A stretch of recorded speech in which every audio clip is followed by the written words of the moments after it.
হাতবদল করতে গিয়ে হরিণের সিং সহ গ্রেফতার এক পাচারকারী। ঘটনাটি ঘটেছে বাগডোগরার পানিঘাটা মোড়ে। জানা গিয়েছে এসএসবির বড় মনিরাম জোত কোম্পানির জওয়ানেরা গোপন সূত্রে খবর পেয়ে বাগডোগরার পানিঘাটা রোড এলাকা থেকে অভিযান চালিয়ে ধৃতকে গ্রেফতার করে। ধৃতের হেফাজত থেকে দুটি হরিণের সিং উদ্ধার করে এসএসবি। পরে উদ্ধার হওয়া হরিণের সিং বাগডোগরা বন দপ্তরের হাতে তুলে দেয় এসএসবি। ধৃত পাচারকারীর নাম সুব্রন বারিক, সে ওদলাবাড়ির বাসিন্দা বলে জানা গিয়েছে। ধৃতকে রিমান্ডে নিয়ে এর সঙ্গে আরো কেউ জড়িত রয়েছে কিনা তার তদন্ত শুরু করবে বন দপ্তর।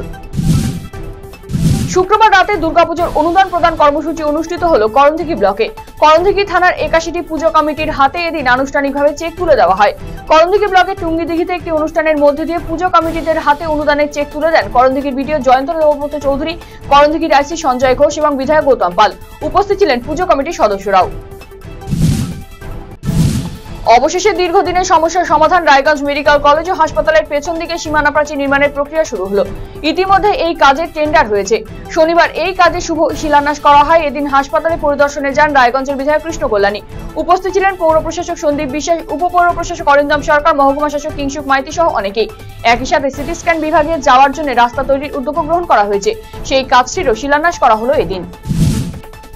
সাত সকালে ভয়াবহ অগ্নিকাণ্ডে পুড়ে ছাই ফুলবাড়ির একটি জ্বালানি তৈরির কারখানা। শনিবার ভোররাতে শিলিগুড়ি সংলগ্ন ফুলবাড়ি ইন্ডাস্ট্রিয়াল পার্কের ভেতরে জ্বালানি তৈরির একটি কারখানায় ভয়াবহ অগ্নিকাণ্ডের ঘটনা ঘটে।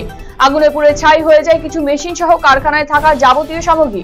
খবর পেয়ে ফুলবাড়ি থেকে দমকলের একটি ইঞ্জিন ঘটনাস্থলে পৌঁছে 2 ঘন্টার চেষ্টায় আগুন নিয়ন্ত্রণে আনে।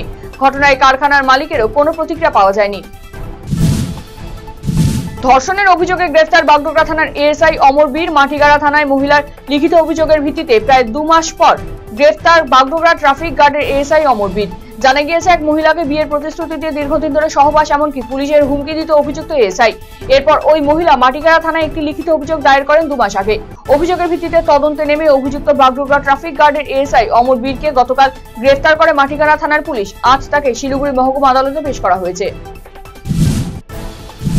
উত্তরের নদীতে জলস্তর বৃদ্ধির জেরে বন্যা পরিস্থিতির বেশ অবনতি হয়েছে মালদা জেলার মানিকচকে। এবারে সেই বন্যার জলে ডুবে মৃত্যু হলো এক ব্যক্তির। ঘটনাটি ঘটেছে মালদার মানিকচকের ভূতনির উত্তর চণ্ডীপুর এলাকায়। স্থানীয় সূত্রে জানা গিয়েছে মৃত ব্যক্তির নাম সৌমেন মণ্ডল। খবর পেয়ে ঘটনাস্থলে আসেন পুলিশ কর্মীরা। এর পাশাপাশি ঘটনাস্থলে আসেন বিপর্যয় মোকাবিলা দলের সদস্যরা। এরপরই তার মৃতদেহ উদ্ধার হয়। গোটা ঘটনায় শোকের আবহ ছড়িয়েছে এলাকা জুড়ে। ডাকাতির ছক বানচাল করে 4 জনকে গ্রেফতার করল প্রধাননগর থানার পুলিশ। গোপন সূত্রে খবরের ভিত্তিতে অভিযান চালিয়ে 4 দুষ্কৃতীকে গ্রেফতার করল প্রধাননগর থানা সাদা পোশাকের পুলিশ। ধৃতদের হেফাজত থেকে উদ্ধার হয়েছে নানান রকমের অস্ত্র এবং যন্ত্রপাতি। ধৃতদের নাম শিবা বর্মন, খোকন মহন্ত, রাকেশ সাহা এবং মিঠুন খাতিক। বাকিদের খোঁজে তল্লাশি শুরু করেছে প্রধাননগর থানার পুলিশ।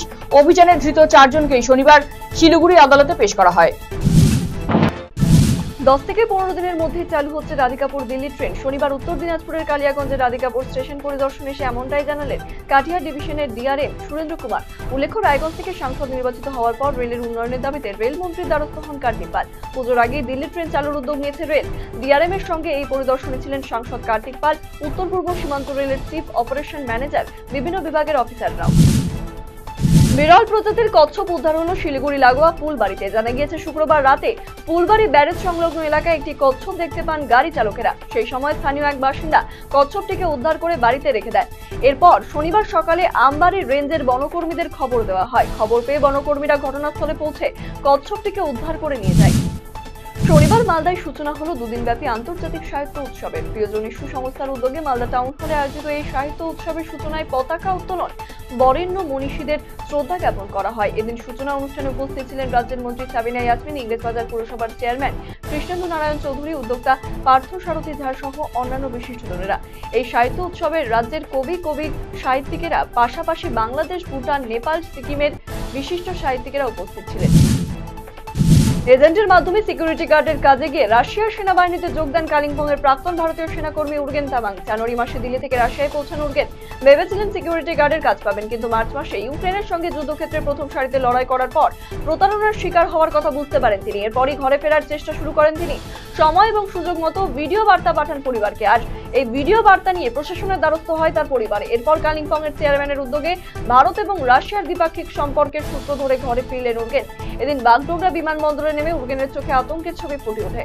নেমেই কালিম্পংয়ের চেয়ারম্যান রবি প্রধান এবং তার 2 সন্তানকে জড়িয়ে ধরেছিলেন। কালিয়াগঞ্জ শহরাঞ্চলের বিভিন্ন দুর্গোৎসব কমিটির হাতে রাজ্য সরকারি অনুদানের চেক তুলে দিল পুলিশ এবং পুর প্রশাসনের কর্তারা। কালিয়াগঞ্জ শহরের পাড়ায় পাড়ায় গিয়ে পুজো কমিটির হাতে অনুদান বাবদ 85,000 টাকার চেক তুলে দেওয়া হয়। কালিয়াগঞ্জ থানার আইসি দেবব্রত মুখার্জি, পুরপ্রধান রামনিবাস শাহ, উপপুরপ্রধান ঈশ্বর রজক উপস্থিত ছিলেন এই চেক প্রদান কর্মসূচিতে।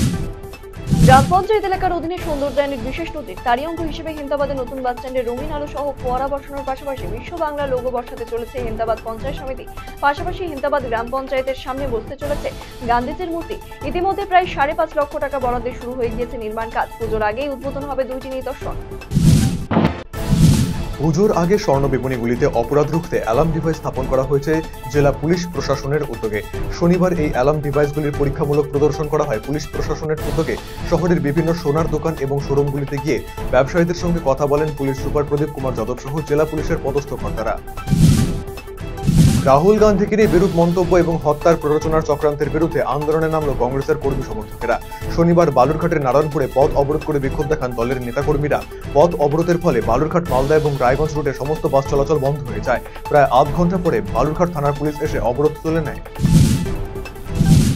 সোশ্যাল মিডিয়া মারফত জানতে পেরে এক প্রতিবন্ধী পরিযায়ী শ্রমিককে হুইল চেয়ার দিল ব্লক প্রশাসন।